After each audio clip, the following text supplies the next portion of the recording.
we still have a long way to go.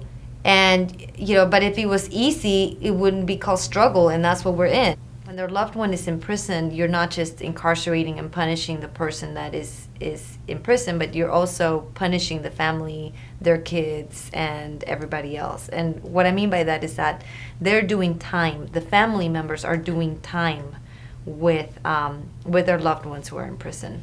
Historically, Texas has always had this approach that it's like, you do the crime, you serve the time. But there's got to be better ways of trying to have a balance that will benefit all facets of society in a way that's not going to dehumanize people even further, in a way that is going to create spaces to where people can actually come out of prison in a better place in their lives, so that they will not go back to the very same things that got them in prison to begin with. What is the purpose of the criminal justice system? Is it for revenge, or is it to really genuinely increase public safety and strengthen communities? And we strongly believe, based on data, that the role of the criminal justice system can definitely serve to be able to help individuals so that they will be able to live responsibly, but more importantly, be able to keep that family intact.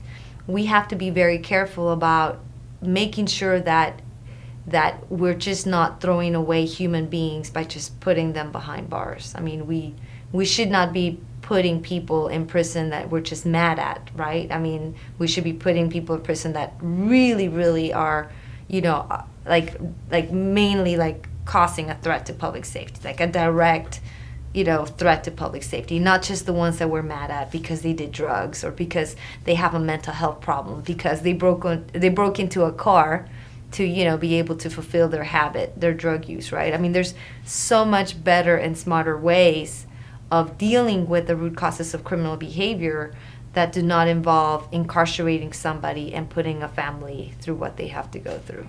And quite frankly, there's a lot of people who are in prison who never should have been there in prison to begin with. I mean, especially people with substance abuse problems. I mean, there's absolutely no reason why 29,000 people who suffer from drug addiction, just for the pure, like having drugs, they're behind bars right now. I mean, all you have to do is do an assessment, treatment, and follow-up with that population.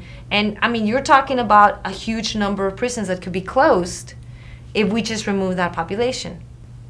There's definitely a shift that is occurring in Texas, where the taxpayer is tired of, spending, basically wasting their resources that could go somewhere else, like education or healthcare or something else, right? So that's something that we have to watch out for, and that's something as taxpayer we have to think about, is like who is really benefiting from, incarcerating all of these individuals. Somebody always profits somehow from, building prisons, from maintaining them, from, even from like the food that goes into the prisons, everything that it takes to kind of maintain that. I think that we're pretty much, the boom of prison construction has slowed down tremendously in Texas.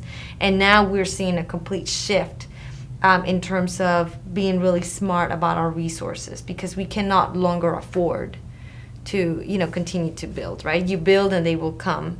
And you build and you have to maintain. So communities are sort of like, okay, let's take a step back. There's been a dramatic shift in terms of the mindset of how can we genuinely improve public safety, how can we save taxpayers' dollars, and how can we really strengthen communities. And we have a long way to go.